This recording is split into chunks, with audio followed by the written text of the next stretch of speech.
So today we'll talk about relevant cost. Okay, pay attention class.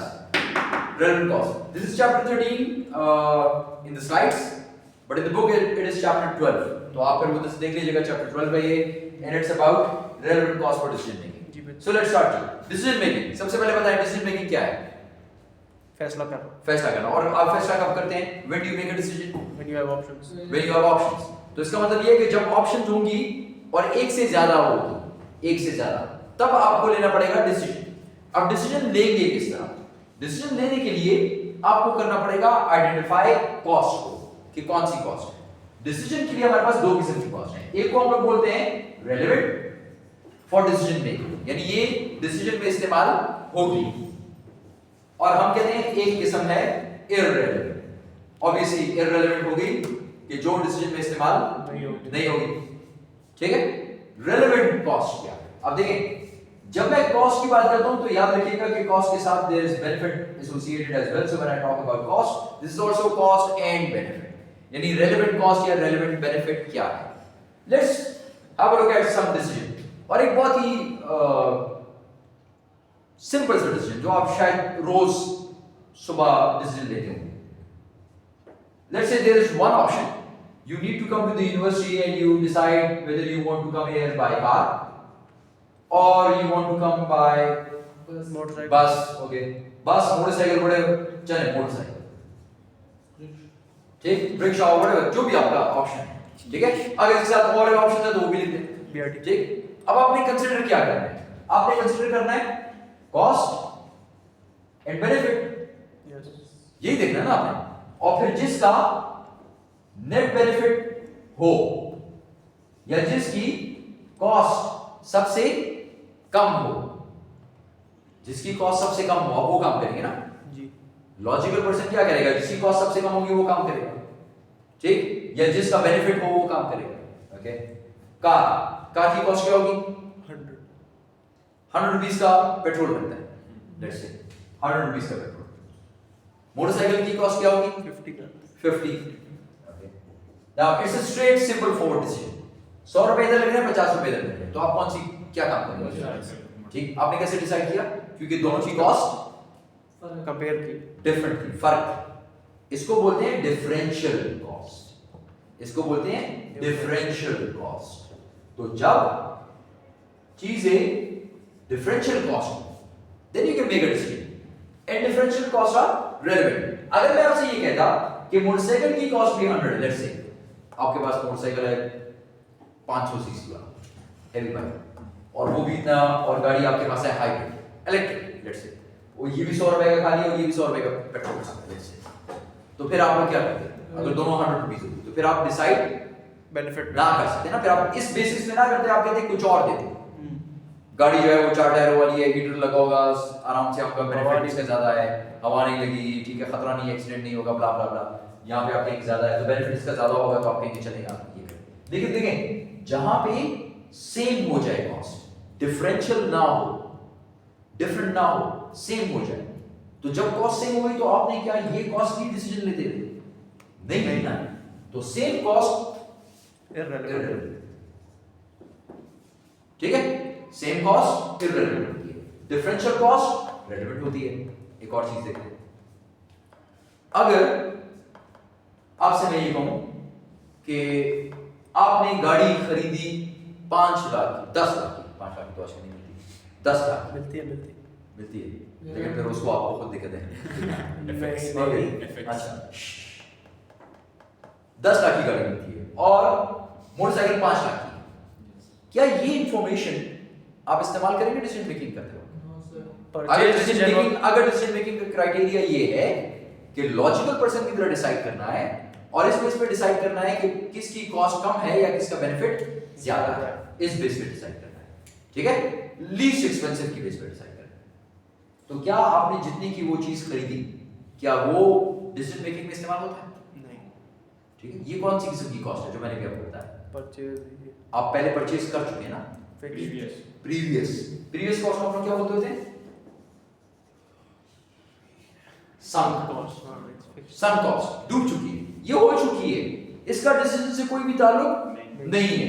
ऐसा ना हो कि आप ये कहे 10 लाख की गाड़ी ली है तो ये तो जरूर लेके जाऊंगा, ठीक है। This is no way to decide, this is no way to decide, ठीक है। कुछ लोग होते हैं ना, कहते हैं यार मैंने इतनी मर्सिडीज ली है, इसको करूंगा क्या, इसको करूंगा क्या, किसके लिए, ठीक है, लेके जाओ इसको, निकालूंगा। ओके, सो दैट इज सunk cost and sunk cost is not a relevant cost, ठीक है। You getting some idea now? You getting some idea? Okay, so let's start our discussion. Cost concept for decision making. Relevant cost जरूरी है कि आपको समझ आए। Relevant cost क्या है? A relevant cost is a cost that differs between alternatives, यानी दो choices के दरमियान, options के दरमियान वो same ना हो, differential वो relevant होती है। जो differential नहीं है, same है, वो relevant नहीं है, और जो relevant नहीं है वो decision making में नहीं आएगी, उसको आप नहीं देखेंगे डिसीजन मेकिंग करते हुए। Okay, let's move on. Avoidable, अच्छा एक और कॉस्ट है जिसको हम लोग बोलते हैं अवॉइडेबल कॉस्ट, ठीक। अवॉइडेबल इन पार्ट और इन फुल, यानी या तो पूरी की पूरी अवॉइड कर दें या थोड़ी बहुत अवॉइड हो जाए, ठीक। एक ऐसी कॉस्ट जो कि अवॉइडेबल हो, an avoidable cost can be eliminated, उसको आप अवॉइड कर सकें ना, खत्म कर सकें, हटा सकें, can be eliminated in whole or in part by choosing one alternative over another, यानी एक alternative को अगर आप ले लें और दूसरे को आप छोड़ दें, जिस तरह हम लोगों ने ये बात की यहाँ पर। अगर मोटरसाइकिल CD70 है मेरे पास, तो वो शायद 50 से भी कम में चला जाएगा, 20 है ना, 20 में। जाना किधर? घर से आना है यूनिवर्सिटी और 100 रुपए गाड़ी लेती है, फिर 20 ही 20 30 कर, चल 30 कर। अच्छा, अब मुझे बताएं इसमें से कितना पोर्शन अनअवॉइडेबल है? 30। देखें 30 रुपए तो आप किसी भी सूरत अवॉइड नहीं कर सकते। ऐसा हो सकता है कि बिल्कुल जीरो कॉस्ट हो जाए, 25 कॉस्ट हो सकता है, 20 हो जाए, लेकिन अगर कोई और ऑप्शन है आपके पास, अगर आप दोस्त के साथ चले ठीक है। ये दूसरी क्लास में भी किस तरह दोस्त के साथ चला जाऊं तो फिर तो जीरो हो जाएगा, ठीक है, बिल्कुल, फिर तो कॉस्ट जीरो हो गई, तो आपका जुगाड़ है ना, इसको हम बोलते हैं जुगाड़, ठीक है। तो जुगाड़ है, पैसे बचाने की ट्रिक है, पैसे बचाने, ठीक है। ओके, लेकिन अदरवाइज अगर आप देखें तो ये 30 आप अवॉइड नहीं कर सकते, तो 30 रेलेवेंट नहीं है, ये अनअवॉइडेबल है। 30 रेलेवेंट नहीं है, लेकिन आप कितना अवॉइड कर सकते हैं? अगर मैं ये ऑप्शन ले लूं तो मैं कितने पैसे को अवॉइड कर सकता हूं? 70 को अवॉइड कर सकता हूं। तो ये जो 70 है ना, ये डिफरेंशियल भी हुआ ना, ये दोनों का डिफरेंस है, दोनों का डिफरेंस है ना जी, 100 - 30, और ये अवॉइडेबल भी है, तो डिफरेंशियल या अवॉइडेबल कॉस्ट रेलेवेंट है, सेम संक अनअवॉइडेबल, ये सारी इररिलेवेंट, ठीक। अनअवॉइडेबल की एक और एग्जांपल देखते हैं, मैंने दूसरी क्लास में ये एग्जांपल दी, ये हो गया, और इधर साथ में लिख देता हूं लंच। आपके मेरे पास दो ऑप्शन है, कार में जाता हूं या मोटरसाइकिल पे जाता हूं, लेकिन जाते हुए रास्ते में मैं अपने लिए कुछ लंच ले लूंगा रास्ते से, ठीक है। 100 रुपए का कुछ ले लूंगा, फ्रूट ले लूंगा, सेब ले लूंगा, रास्ते में खाते हुए जाऊंगा, ठीक है, ये मेरा लंच है। तो अगर मैं कार से जाऊं या मोटरसाइकिल से जाऊं, क्या ये 100 रुपए का लंच मैं अवॉइड कर सकता हूं? नो, नहीं अवॉइड कर सकते, दोनों केसेस में आपने 100 रुपए का लंच तो लेना है, ठीक है। तो ये अनअवॉइडेबल हुआ, ऐसी कॉस्ट को डिसीजन मेकिंग करते हुए इररिलेवेंट नहीं लेना। रास्ते में एक टोल प्लाजा है, टोल प्लाजा पे और दोनों का टैक्स सेम है, गाड़ी का भी और मोटरसाइकिल का, ठीक है, 10 रुपए आपने टैक्स देना है उसका, तो ये अनअवॉइडेबल है। मैं गाड़ी में जाऊं या मोटरसाइकिल में जाऊं, इसको मैं अवॉइड नहीं कर सकता, ये इररिलेवेंट है। तो देखें रेलेवेंट कॉस्ट कौन कौन सी है, वो जो डिफरेंशियल हो, जो डिफरेंट, जो अवॉइडेबल हो, जिसको आप कम कर सकें, बचा सकें, या पूरी या थोड़ी, पार्ट या फुल। इररिलेवेंट कौन सी है? जो सेम है वो इररिलेवेंट है, जो संक है, जो पहले हो चुकी है, इररिलेवेंट है, जो अनअवॉइडेबल है, जो कि चेंज नहीं होगी, ठीक है, इररिलेवेंट है। तो ये रेलेवेंट और इररिलेवेंट कॉस्ट है। Unavoidable cost are irrelevant cost. Two broad categories of cost are never relevant in any decision, ये कभी भी रेलेवेंट नहीं होती। कौन कौन सी? संक, ठीक है, sunk. Future cost that do not differ, यानी जो मुख्तलिफ नहीं है, जो मुख्तलिफ नहीं है वो क्या है? सेम है। ये पूरा चैप्टर ये चीज है, बस ये लें वाइट, और ये अगर आपने सीख लिया ये और ये, तो तो पूरे चैप्टर आपको आपके पास खत्म, दैट्स इट। ये इस पूरे चैप्टर की समरी, ये इस पूरे चैप्टर की थी, ये जो कि आपको आनी चाहिए। क्लियर है? जाएंगे क्लास, जाएंगे। ओके, अब करना क्या है, किसी भी क्वेश्चन में या जहां कहीं भी आपने डिसीजन लेना है, आपने क्या करना है? सबसे पहले step number 1, eliminate cost and benefits that do not differ between alternatives. जो डिफर नहीं करती उनको हटा दें, एलिमिनेट, उनको छोड़ दें, उनको कंफ्यूज ना करें, अपने आप को कंफ्यूज ना करें। आपको हर क्वेश्चन में इतना एक पेज का डेटा होगा, लेकिन उसमें से हो सकता है कि आधा डेटा वो चीज हो जो कि रेलेवेंट नहीं, तो उनको हटा दें। फिर क्या करना है? यूज द रिमेनिंग कॉस्ट, तो जो रिमेनिंग बच गई यानी जो रेलेवेंट बच गई, एंड बेनिफिट्स, कॉस्ट हो या बेनिफिट हो, मतलब ये कॉस्ट भी हो सकता है, ये बेनिफिट भी हो सकता है, इसको आपने क्या करना है? Cost and benefit that differ between alternatives, यानी डिफरेंशियल, इन डिफरेंशियल को आपने लेके क्या करना है? In making the decision the cost that remain are the differential or avoidable cost। तो डिफरेंशियल या अवॉइडेबल ये काम किए हैं, इनको लें, इनको कंपेयर करें और डिसाइड करें आपने क्या करना है। Got the idea? समझ आ गई? स्टार्ट करें क्लास। Okay, let's start. ठीक, स्टार्ट करने से पहले एक और बात याद रखें, अगर एक कॉस्ट, कोई भी कॉस्ट, जैसे मैंने यहां पे लंच, इस क्वेश्चन के अंदर इररिलेवेंट है, तो जरूरी नहीं है कि ये किसी और क्वेश्चन के अंदर भी इररिलेवेंट है। एक कॉस्ट जो किसी एक सिनेरियो या सिचुएशन या क्वेश्चन के अंदर रेलेवेंट है, तो जरूरी नहीं है कि it will be relevant in some other scenario और इन सम अदर सिचुएशन और इन सम अदर क्वेश्चन। तो रट्टा नहीं मारना कि बस ये कॉस्ट है ये हमेशा रेलेवेंट होती है, नहीं। A cost can B relevant in one situation but it can be irrelevant in another situation। ये बात याद रखिएगा। लेट्स स्टार्ट, पहला क्वेश्चन, ठीक, स्टार्ट करें। Okay, let's start. Cynthia, a Boston student, एक स्टूडेंट है, is considering visiting her friends in New York जाना चाहती है। she can drive or take the train। Option क्या क्या है? Drive, take the train. दो option, drive, take the train, ये दो ऑप्शन अलग अलग दे दिए। Okay, by car it is 230 miles to her friend's apartment। अगर गाड़ी में जाए तो कितना फासला है? 230। इसके घर से उसके घर तक 230 miles। Okay, she is trying to decide which alternative is less expensive and has gathered the following information। so now the decision will be on the basis कि कौन सी चीज is, which option is less expensive, किस पे खर्चा कम आएगा, उसने वो काम करना है, ठीक है, उसने वो काम करना है। ये इंफॉर्मेशन आपके पास है। स्टार्ट करें। Number 1, annual straight line depreciation on car. Relevant, irrelevant जी, चलो जाओ। क्यों इररेलेवेंट? चला, क्योंकि सर वो गाड़ी यूज करे ना करे, ये तो ये फ्यूचर कॉस्ट है, but future cost that do not differ लिखा हुआ इररेलेवेंट। ये फ्यूचर कॉस्ट है, साल के आखिर में होगा ना, अभी तो डेप्रिसिएशन फ्यूचर कॉस्ट होती है। कॉस्ट पर माइल है ना, तो अगर जितनी माइल वो गाड़ी चलाएगी। डेप्रिसिएशन क्या चीज है क्लास? पहले ये बताएं, what is depreciation? Cost per mile sir वो बेस्ड ऑन कॉस्ट में कमी आती है जी। Class, what is depreciation? Expense तो है, लेकिन मतलब क्या है? डेप्रिसिएशन का मतलब क्या है? तला कहता है इसका मतलब है कि कॉस्ट में कमी आती है। Book value of an asset Value decreases, when the book book value value of an asset decreases over time. Book value का क्या मतलब है? जो करंट मार्केट वैल्यू है, current market value book value में तो बहुत फर्क है।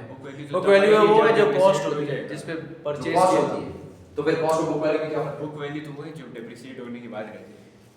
बुक वैल्यू वो है जो डेप्रिशिएट होने के बाद आती है। Cost minus accumulated depreciation equals book value. ठीक, एक चीज तो क्लियर हो गई।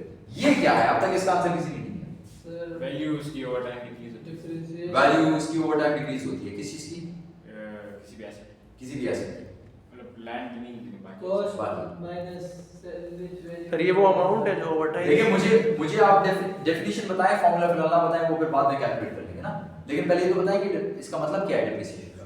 तो डेप्रिसिएशन वो होती है ना, जैसे इन अ फिक्स्ड टाइम पीरियड जो एक एसेट की प्राइस डिक्रीज हो रही है, प्राइस डिक्रीज हो रही है, और मतलब- अगर इंक्रीज हो रही है तो फिर, वही कॉस्ट में जो एक्यूमुलेटेड डेप्रिसिएशन उस पे हो रही है। और अगर इंक्रीज हो रही है फिर अप्रिशिएट कैसे होता है ऐसे? लैंड नहीं होता। लैंड होता है। क्यों गाड़ी नहीं होती? वैल्यू आपने 10 साल पहले जो गाड़ी ली थी कितनी की ली थी? पाकिस्तान में होती है ना। नहीं तो फिर मैं तो फिर बाहर ये या तो ये डेप्रिसिएशन की है या पाकिस्तान जो है वो, यूजफुल मैं तो बाहर रहता हूँ सर, आपकी क्लास के लिए आता हूँ। जब तक पूरी यूजफुल लाइफ पूरी कर अपना तो आहिस्ता आहिस्ता इसकी वैल्यू स्थिति अच्छा तो यूजफुल लाइफ होगी ना ऐसे होगी, जब तक तो वो जितनी यूजफुल लाइफ खत्म हो जाएगी तो ऐसे खत्म हो जाएगा, स्क्रैप वैल्यू स्क्रैप वैल्यू रह जाएगी। आपने गाड़ी कितने साल पहले ली थी? गाड़ी हो गए 8 साल 8 साल। कौन सी गाड़ी है? गाड़ी अब रूल के मुताबिक उसकी डेप्रिशिएटेड वैल्यू जो है वो खत्म हो चुकी है, सारी खत्म, डेप्रिशिएट हो चुकी है। नहीं, गाड़ी नहीं। यूजफुल लाइफ होती है सर टोयोटा की यूजफुल नहीं, लाइफ आपको डेफिनेशन की गलत बता रहे हैं ना, आप ट्राई टू अंडरस्टैंड कि आप लोग मुझे डेप्रिसिएशन की डेफिनेशन गलत बता रहे हैं। इसकी डेफिनेशन गौर से सुनिए कि इसका मतलब क्या है। इसका मतलब होता है this is systematic allocation of cost over its useful life. This is only allocation. कहीं भी इसकी डेफिनेशन में ये बात नहीं है कि ये डिक्रीज इन वैल्यू, कह रहा है एलोकेशन। एलोकेशन मैंने 10 रुपए की एक चीज खरीदी, ठीक है, और इसको मैं यूज कर सकता हूं 1 साल से ज्यादा, तो ये बन गया मेरा fixed asset. The benefit which I am getting from it is either more than 1 year और 1 अकाउंटिंग पीरियड, ठीक है। ये हो गया फिक्स्ड एसेट। फिक्स्ड एसेट को मैं जब भी लेता हूं तो मैं उसको रिकॉर्ड करता हूं एज अ एसेट, यानी जिसकी यूटिलिटी 1 साल से ज्यादा हो, एक अकाउंटिंग पीरियड से ज्यादा हो, उसको मैं रिकॉर्ड करूंगा as an asset and then over its useful life कि कितने टाइम के लिए वो चलेगी, ठीक है, मैं उसकी कॉस्ट को आहिस्ता आहिस्ता एलोकेट कर रहा हूं। अगर पहले साल मैंने गाड़ी बिल्कुल स्टार्ट भी नहीं की, बस सिर्फ स्टार्ट करता हूं फिर बंद कर देता हूं, स्टार्ट करता हूं यूं करके लेके जाता हूं फिर वापस ले आता हूं और खड़ी कर देता हूं, इसमें कोई वैल्यू में कमी आई नहीं। पुरानी हो रही। किस तरह पुरानी हो गई? 1 साल बाद तो उससे उसकी वैल्यू और भी ज्यादा हुई हो, क्यों इन्फ्लेशन। ऐसे पुरानी गाड़ियां अगर बिल्कुल यूज ना हो तो उसकी वैल्यू बढ़ जाती ठीक है, तो वो एलोकेशन ऑफ कॉस्ट है और कुछ भी नहीं है। मैं ये कहता हूं कि इसके 10 रुपए की मैंने खरीदी, 10 साल तक चलेगी, हर साल 1-1 रुपए कम कर देता, तो 10 साल बाद रिकॉर्ड्स में बुक वैल्यू 0 होगी, लेकिन 10 साल के बाद तो गाड़ी चल रही है। आपने तो कहा 10 साल में डिप्रिशिएट हो जाती है, डिप्रिशिएट भी एस्टिमेटेड होता है वो एक उसकी यूजफुल लाइफ। तो एस्टिमेटेड है ना, तो ठीक है एस्टिमेटेड है, 10 से 11 करना चले, 11 साल बाद गाड़ी खराब हो जाएगी, 0 हो जाएगी। नहीं, पाकिस्तान है, क़यामत तक कुछ खराब नहीं होगा। हाँ that is something else, accident हो जाए वो तो इसमें कवर्ड ही नहीं है। तो देखिए ये सिस्टमैटिक एलोकेशन है ऑफ कॉस्ट, तो इसका मतलब ये है कि ये सिर्फ एलोकेशन है। और गाड़ी आपने खरीदी कब थी? जब भी खरीदी। आपने पैसे कब दिए? जब आपने खरीदे तब आपने पैसे दे दिए, और हर साल आप हर साल उसको एक्सपेंस में कन्वर्ट कर रहे हैं, उसको एक्सपेंस में कन्वर्ट कर रहे हैं, ठीक है। तो अगर मैं गाड़ी से जाऊं या ट्रेन से जाऊं, मुझे डेप्रिसिएशन चार्ज करनी होगी। यस बात तो सही। Yes, so it is what? क्यों इररिलेवेंट? क्योंकि ये क्योंकि- सेम हो हाँ, एक तो हर साल से, एक तो दोनों सिचुएशन में सेम, इट्स नॉट डिफरेंशियल नहीं। दूसरा अवॉइडेबल नहीं है ना यार, अगर मैं ट्रेन से जाऊं तो ये खर्चा बच जाएगा डेप्रिसिएशन का, नहीं बचेगा, मैंने यही बात की थी। ठीक है। आपको फिर भी चार्ज करनी पड़ेगी डेप्रिसिएशन, चाहे आप जाएं गाड़ी को इस्तेमाल करें या ना करें। सो दिस इज इररिलेवेंट, छोड़ दें। Next, cost of gasoline. ये तो कॉस्ट ऑफ गैसोलीन यस ये तो है रेलेवेंट है ये रेलेवेंट है। रेलेवेंट है, क्यों? अगर आप जाएंगे तो पेट्रोल लगेगा, वरना जाएंगे तो पेट्रोल लगेगा, नहीं जाएंगे तो पेट्रोल नहीं लगेगा। पेट्रोल कितना लगेगा? 0.05 0.05 पर माइल, तो कितना लगेगा? into 230 जल्दी जल्दी क्या ग्रेड? क्या ग्रेड? 11.5 कैसे फाइंड आउट किया? 230 को 0.05 230 क्या चीज थी? Total miles total miles It takes to reach the destination. So I have to reach the destination and I will never come back. Never ever. नहीं सर उसी ये कर रहे हैं बस वापस नहीं आऊंगा यहाँ पे उसने ऐसा यार बोला उसने कि- कहा है कि उसने ऐसी कोई बात नहीं की तो अच्छा इसका मतलब ये आप वापस नहीं आएंगे नहीं है आप दोस्त से मिलने जाएंगे बस आप उधर ही रुक जाएंगे उस क्या पता वो शिफ्ट हो रही हो सर उस पार्ट नहीं उसने ये नहीं कहा उसने कहा लिखा उसने ये भी तो है is नहीं कहा। considering visiting her friend in New York visiting so when you visit you will come back so if it is 230 miles to her friend's apartment so it is also 230 miles back to your apartment 23 so this will be 0.05 multiplied by 230 multiplied by 2 this will be how much 23 ये पहला खर्चा हो गया आपका आगे चलें annual cost of auto insurance and licence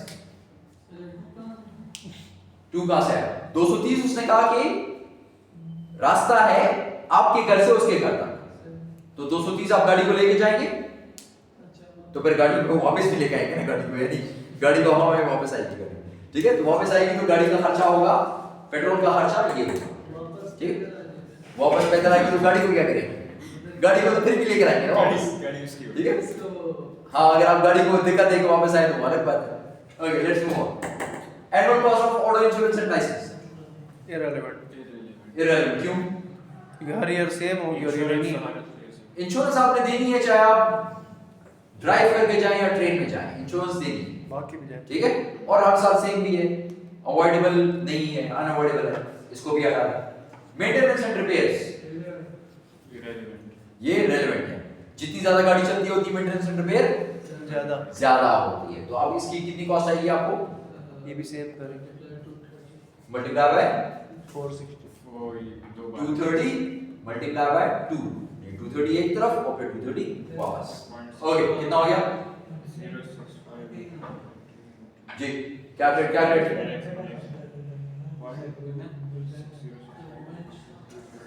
okay क्या rate 29.99 29.9 29.9 yes बस ये ओके आगे चलिए पार्किंग फीस एट स्कूल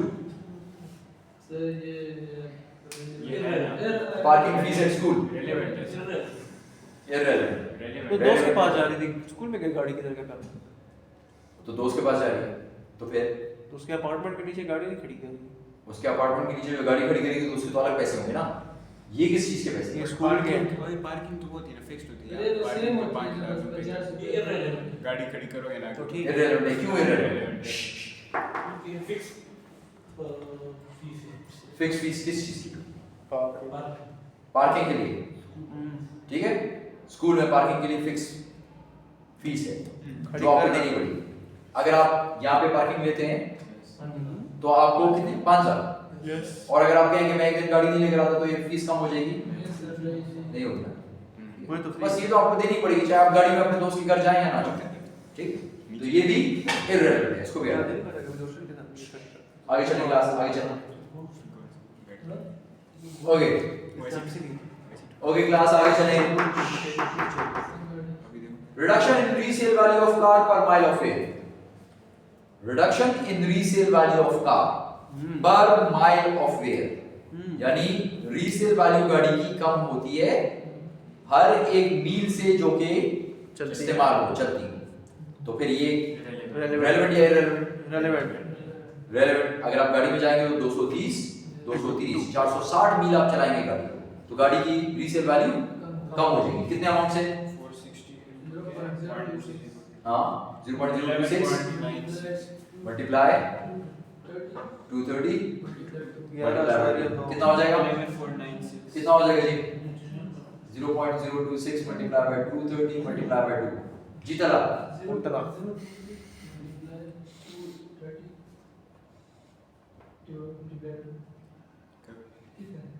11.96 कितना है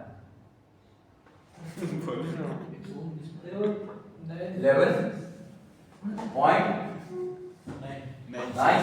11.96 11.96 चेक कर लें क्लास 11.96 क्लियर है आगे जाएं okay let's move on round trip train fair, round trip train fair ये क्या है?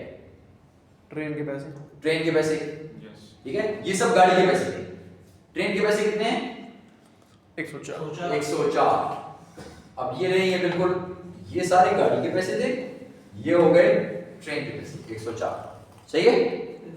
अब ये एक साइड नहीं है, राउंड ट्रिप, राउंड जाकर वापस आना, तो ये ठीक है? दोनों का मिला के हाँ दोनों मिलाकर, यानी आना जाना। Okay 104 benefits of relaxing on train trip, benefits of relaxing on train trip. On train trip जी। ये तो वो है ना, उसने वैल्यू नहीं दी थी ना, लेकिन अगर वैल्यू गिवन होती तो आप इसको क्या करते? सर ये वो तो तो ये बेनिफिट है। अब तक जो हमने वो ऊपर लिखा वो 104 रुपए, वो क्या था? कॉस्ट वो कॉस्ट थी, और ये बेनिफिट है। तो अगर बेनिफिट आता तो आप इस कॉस्ट में से माइनस कर देते हैं। क्यों?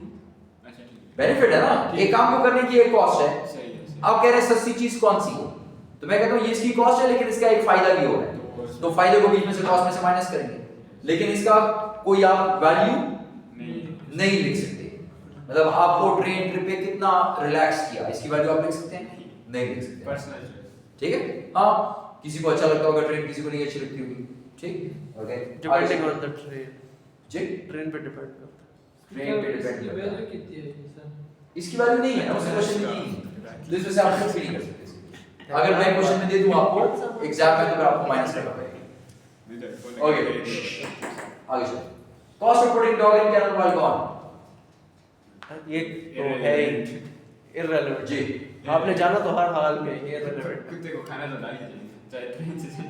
आप जाएंगे हर हाल में, चाहे ड्राइव करें या ट्रेन पे जाएं, और दोनों केसेस में आपने डॉग को छोड़ना होगा और उसके पैसे आपको देने पड़ेंगे अनअवॉइडेबल 40, अनअवॉइडेबल, ठीक है, इसको भी हटा दें। Benefit of having car in New York, Unknown. Benefit of having car in New York, अगर मैं गाड़ी लेके जाता हूं, ये गाड़ी का सारा खर्चा है, लेकिन गाड़ी का एक फायदा भी है ना, तो यार गाड़ी मेरे पास होगी, हम घूमने फिरने जाएंगे, जहां भी जाएंगे, लोग वॉक करते हैं। ठीक है, वॉक करते हैं। आप कितनी बार जाते थे? आप टाइम स्क्वायर में कैसे गाड़ी ले जाएंगे? ट्रैफिक बहुत टाइम स्क्वायर में कभी गया नहीं, जाऊंगा ओहो, अच्छा हम भी तो बड़ा जी, हम भी नहीं है। आप भी नहीं, इसके हमें नहीं पता, उसको भी नहीं पता कि क्या बेनिफिट है, पता होना चाहिए। पता होना चाहिए। लेकिन अगर इसका बेनिफिट गिवन होता तो आप लोग इस कॉस्ट में से इसको माइनस का माइनस कर देते ना, किस चीज का ये बेनिफिट, ठीक है। हैसल ऑफ पार्किंग कार नहीं हो, इसको ऐड कर इसको ऐड कर इसको ऐड कर देते अगर इसकी वैल्यू गिवन होती, ठीक है। मतलब कार पार्किंग ढूंढना मेजर सिटीज में बहुत मुश्किल है, ठीक, तो टाइम स्क्वायर तो मैं पैदल जाऊंगा, लेकिन उससे पहले गाड़ी खड़ी करूंगा कहीं ना पार्क कहीं करने पे। का मसला। तो जहां पे पार्क करूंगा मुझसे पैसे लेंगे, ठीक है। जरूरी तो नहीं है कि मेरा घर बिल्कुल टाइम स्क्वायर के सामने हो, दूर हो सकता है ना, ठीक है, ओके, ये भी हो गया। Per day cost of parking car in New York, 25 ये रेलेवेंट है। जी क्लास, अगर गाड़ी ले जाएंगे तो हम खड़ी करेंगे, तो ये गाड़ी से रेलेवेंट है। देखें, per day cost of parking car in New York, अगर मैं गाड़ी लेके जाऊंगा तो उधर मैं गाड़ी खड़ी करूंगा उसके अपार्टमेंट के साथ, आपने कहा ना उसके अपार्टमेंट के साथ गाड़ी खड़ी करेंगे, तो जब उसके अपार्टमेंट के साथ गाड़ी खड़ी करेंगे तो फीस देनी पड़ेगी। वो फीस कितनी है? 25 रुपए एक दिन की। तो अगर वैसे लॉजिकली देखा जाए तो अगर आप 230 मील अपने दोस्त से मिलने जाएंगे तो फिर वापस भी आएंगे। वापस तो आएंगे, लेकिन उसी वक्त वापस आ जाएंगे, हाउस नहीं। पे सलाम करके मतलब एक रात तो रुकेंगे ही शायद, ठीक है। ये तो assumption आप नहीं दे सकते। एजम्पशन है ना, हम ले सकते हैं, या एजम्पशन ये ले लेते हैं कि वापस आ जाएंगे। वापस आ जाएंगे। तो अगर वापस आ जाएंगे उसी दिन, तो फिर आपको पार्किंग के कितने पैसे देने पड़ेंगे? 25। और अगर अगले दिन वापस आएंगे तो कितने देने पड़ेंगे? 50, ठीक है। लेकिन 230 मील अगर जाते हैं आप तो तकरीबन कितने किलोमीटर हो गया है? किधर जाना है? Multiply by 1.5 almost, so it would be 400 kilometre Lahore जाना। तकरीबन लाहौर। तो आप इस तरह करते हैं कि आप लाहौर जाएं, मिलें किसी से और फिर वापस आ जाएं। लाहौर 480 क्या है। करते हैं? एक दिन में आना जाना करते हैं। लाहौर कितना है? 480 इसी तरह ओके, से ऑलमोस्ट 450 किलोमीटर। एक दिन में आना जाना होता है। हाँ होता है, लेकिन थोड़ा इलॉजिकल होगा ना, एक रात शैली होगा। तो इस तरह करते हैं, इसको 25 मल्टीप्लाई बाय फिर 2 दिन 2 कर देते हैं, 50, ठीक है। आपने 50 ले ली। 25 है ना, एक रात रुक गया तो एक दिन और दूसरा दिन, सही है। अब देखिए कितनी कॉस्ट हो गई ड्राइव की, ड्राइव की कॉस्ट कितनी हो गई, अच्छी खासी हो गई। 23 plus 11.96 plus 29.9 plus